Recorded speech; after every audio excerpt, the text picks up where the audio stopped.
बिस्मिल्लाहिर्रहमानिर्रहीम। अस्सलाम वालेकुम नाजरीन, मैं हूं एडवोकेट इजाज़ अहमद नवाब और आप देख रहे हैं यूट्यूब चैनल कानून की दुनिया। नाजरीन, आज जुमे का दिन था, तो अभी पता नहीं उन लोगों को जुमा मुबारक कहना है या नहीं कहना। रिमार्क्स तो बहुत गर्म थे चीफ जस्टिस साहब के। पाकिस्तान की सुप्रीम कोर्ट में आज पाकिस्तान की तारीख़ का इम्पोर्टेंट केस था और ये मैं आपको बता दूं, ये आने वाले नियर फ्यूचर में यही केस लॉ के स्टूडेंट्स को, एलएलबी के स्टूडेंट्स को कॉन्स्टिट्यूशनल लॉ में जो सब्जेक्ट है इसको कॉन्स्टिट्यूशनल हिस्ट्री में बतौर कोर्स पढ़ाया जाएगा। ये बहुत इंपॉर्टेंट केस है जिसको बहुत लीनियट लिया जा रहा है। ये केस इलेक्शन करवाओ या ना करवाओ, इलेक्शन एक दिन करवाओ, इलेक्शन 14 मई को करवाओ, इलेक्शन ना करवाओ, पाकिस्तान सुप्रीम कोर्ट के जो राइट्स हैं, जो supreme court practice and procedure bill है, ये सारी की सारी आम केसेस नहीं है, ये हिस्टोरिकल केसेस हैं। इनकी इम्पोर्टेंस हिस्टोरिकल है, ये पाकिस्तान की तारीख बन रही है, लेकिन इन इम्पोर्टेंट केसेस को, कॉन्स्टिट्यूशनल मैटर्स को बहुत ही लीनियट लिया जा रहा है, बहुत लीनियट लिया जा रहा है। और लीनियट ही नहीं लिया जा रहा, बल्कि सिर्फ लीनियट नहीं लिया जा रहा, बल्कि इन मैटर्स को दबाने की कोशिश भी हो रही है। अब लीनियट मैं क्यों कह रहा हूँ? सुप्रीम कोर्ट ने पहले तो बड़ी बातें की हैं। अब सुप्रीम कोर्ट का ऑर्डर था कि फंड्स जमा किए जाएं 21 अरब 27 तारीख तक। 27 तारीख को आज गुजरे कितने दिन हो गए हैं? 27 तारीख को गुजरे कितने दिन हो गए हैं? 28, 29, 30, 1, 2, 3, 4, 5, 8, 9 दिन आज हो गए। तारीख ही फिक्स नहीं की, किसी को नोटिस ही जारी नहीं किए, तारीख फिक्स नहीं की। 14 मई को आज 8-9 दिन रह गए हैं, लेकिन कोई सूरत हाल नहीं। इस तरह से ये केस लीनियट ले रहे हैं।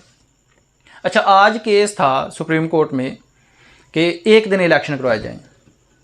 सुप्रीम कोर्ट ने मुझे इस पे एक बड़ा एतराज़ है सुप्रीम कोर्ट पे। मैं बतौर लॉयर, बतौर वकील, सुप्रीम कोर्ट का जो फैसला आ चुका होता है उस पर मैं उसकी एक्सप्लेनेशन कर सकता हूँ, उस पर तनकीद कर सकता हूँ, उस पर अपील कर सकता हूँ, उसको डिस्कस कर सकता हूँ, लेकिन आने वाले फैसले पर नहीं किया जा सकता अकॉर्डिंग टू लॉ। अब जो फैसले आ चुके हैं मैं उनकी बाद में बात करूंगा। सुप्रीम कोर्ट ने ऐसी कौन सी बात की है जो फैसलों में लिखी हुई बात के खिलाफ बात की है, आज रिमार्क्स दिए हैं। आज जबकि सुप्रीम कोर्ट में केस पेंडिंग था, हेयरिंग हो रही थी, वहाँ पर गवर्नमेंट ऑफिशियल्स, गवर्नमेंट के रिप्रेजेंटेटिव्स पेश हो चुके थे, रिप्रेजेंट कर रहे थे, गवर्नमेंट की बात बता रहे थे कि जी हम तो मुज़ाकरात चाहते हैं, हम तो कानून की भी कदर करते हैं, हम सुप्रीम कोर्ट की भी कदर करते हैं, मुज़ाकरात भी चाहते हैं, पाकिस्तान की भी फ़िक्र है, हम तो सारा कुछ चाहते हैं। एन उसी वक्त जब सुप्रीम कोर्ट में पेश होकर ख्वाजा साद रफ़ीक साहब कह रहे थे कि सुप्रीम कोर्ट कोई हदायत या हुक्म जारी ना करे, एन उसी वक्त सुप्रीम कोर्ट के राइट्स पर, सुप्रीम कोर्ट की पावर पर, सुप्रीम कोर्ट के आईनी इख्तियारात पर हमला हो चुका था, हो रहा था, करवाया जा रहा था। और वो है क्या था? वो था पार्लियामेंट में एक अजीब सा कानून पास हो गया। पार्लियामेंट में एक अजीब कानून पास हो गया। दुनिया में कहीं इसकी कोई मिसाल नहीं मिलती। वैसे दुनिया में तो इलेक्शन ना करवाने की मिसाल भी नहीं मिलती, बल्कि ये मिसालें मिलती हैं कि जंगी हालत में भी इलेक्शन करवाए गए, बल्कि ये मिसालें मिलती हैं कि तुर्की में हंगामी सूरत हाल थी, ज़लज़ले की वजह से इलेक्शन करवाए गए, जंग अज़ीम 2 में इलेक्शन करवाए गए, रूस में, तुर्की, ईरान में इलेक्शन करवाए गए एमरजेंसी हालात में। ये तो मिसालें मिलती हैं, लेकिन ये मिसाल नहीं मिलती कि अल्लाह का शुक्र है कि सही सलामत मुल्क में आराम सुकून जब के माशरे में है तब इलेक्शन नहीं करवाया जा रहा।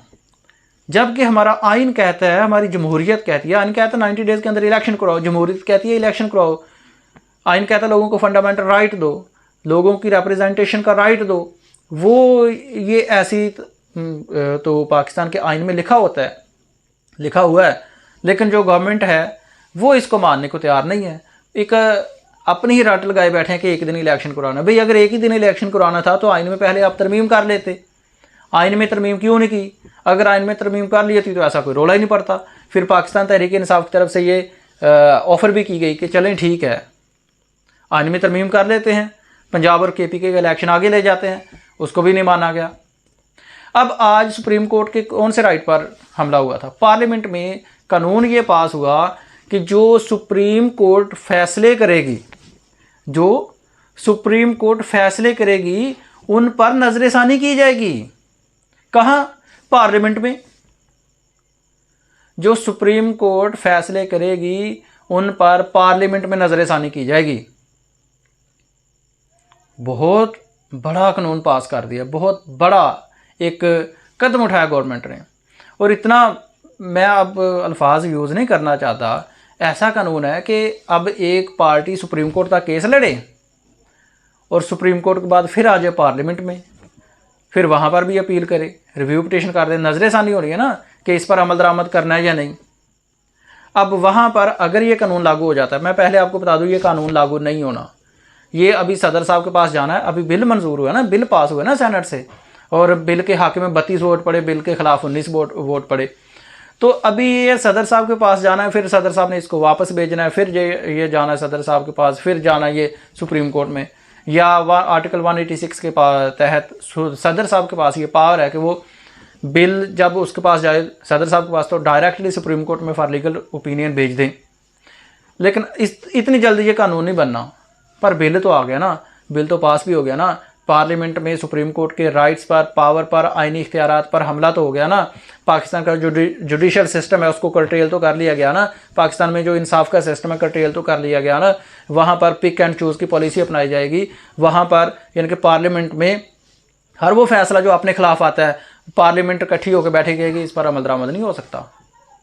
इस पर हम नजरसानी कर रहे हैं। ये जो वो आइनी माहरीन बैठे हुए हैं जिन्होंने 22-23 साल बतौर जस्टिस काम किया है, जिन्होंने 30-40 साल बतौर वकील काम किया है, तो उन्होंने ये काम गलत किया था।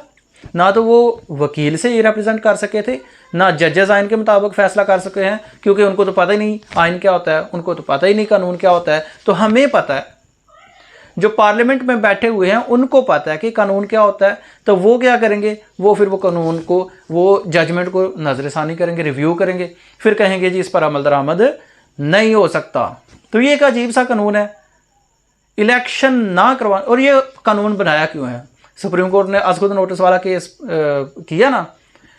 अज़ खुद नोटिस में जब फैसला आया तो उसको ख़त्म करवाने के लिए supreme court practice and procedure bill लाया गया, उस पर स्टे हो गया। तो ये एक नया बिल आ गया। जब कोई सुप्रीम कोर्ट ऑर्डर करेगी तो वो लेके आ जाएंगे पार्लियामेंट में और कहेंगे जी ये मेजोरिटी कहती है इस पर अमल दरामद नहीं हो सकता, इसलिए हम इस पर कोई अमल दरामद नहीं कर रहे। तो देखना ये है कि क्या हर शहरी का केस फिर पार्लियामेंट में जा सकता है, या सिर्फ वही जो गवर्नमेंट के खिलाफ केसेस हों वही पार्लियामेंट में जा सकते हैं?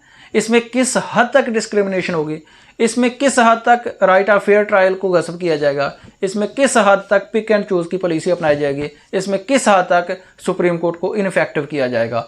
तो ये आज गवर्नमेंट ने बड़ा काम किया, शब खून मारा सुप्रीम कोर्ट के इख्तियारात पर। और सुप्रीम कोर्ट उस वक्त भी कह रही थी कि जी आप ठीक है कर लें, आपस के सियासी मामलात को खुद ही निपटा लें। और ये कॉन्स्टिट्यूशनल मैटर है, ये क्यों नहीं समझ आती? ये सुप्रीम चीफ साहब पता नहीं क्यों ऐसी बात कर रहे हैं कि आप सियासी मामला है। ये कौन कहता है सियासी मामला है? कॉन्स्टिट्यूशनल मैटर है। कॉन्स्टिट्यूशन कहता है 90 डेज के अंदर आप इलेक्शन करवाएं। गवर्नमेंट कह रही है हम नहीं करवाए, तो फिर ये सियासी मैटर कहाँ से होगा? ये तो प्योरली कॉन्स्टिट्यूशनल मैटर है, प्योरली अवाम के फंडामेंटल राइट्स का मैटर है। ये सियासी मैटर नहीं है, लेकिन इसको सियासी मैटर का रंग दिया जा रहा है। और सुप्रीम कोर्ट भी कहते हैं ठीक है सियासी मामला आपस में निपटा लें। ये सियासी मैटर पता नहीं कहाँ से हो गया। और चीफ साहब सिर्फ रिमार्क्स देते